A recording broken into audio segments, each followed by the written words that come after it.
इथे साधकाची स्वेच्छा याला खूप महत्त्व आहे. बरेचदा असं होतं की जे सोपं आहे ते आपल्याला त्याचं महत्त्व वाटत नाही. अगदी अगदी आपल्या आरोग्याच्या बाबतीत सुद्धा असं असतं की खूप काहीतरी अवघड असं करायला सांगितलं की आपल्याला वाटतं की हां, याने गुण येईल. पण एखादी साधी सोपी युक्ती काहीतरी सांगितली तर अगदी एक 5 मिनिटाचा काहीतरी हलकासा व्यायाम सांगितला आणि त्यातून मोठा परिणाम साध्य होईल असं सांगितलं तर आपला त्याच्यावर विश्वास बसत नाही आणि आपण म्हणतो हां, यात काही नाही. म्हणून इथे साधकाची संमती महत्वाची आहे.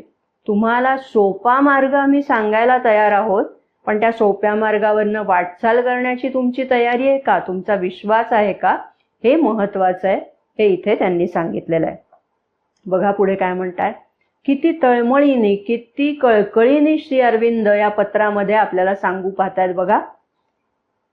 आम्ही फार मोठी किंमत चुकती करून हा अनुभव घेतलेला असल्यामुळे आम्ही तुम्हाला आणि इतरांना कळकळीने सांगू शकतो की आंतरात्मिक दृष्टिकोन म्हणजे सायकिक ॲटिट्यूड स्वीकारा.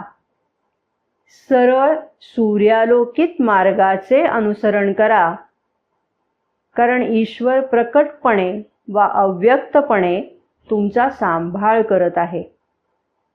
तुमच्या नकळत तो तुमचा सांभाळ करत असेल तर तो कोणत्या तरी एका सुमुहूर्तावर तुमच्या समोर प्रकट होऊन त्याचे अस्तित्व तुम्हाला दाखवून देईल.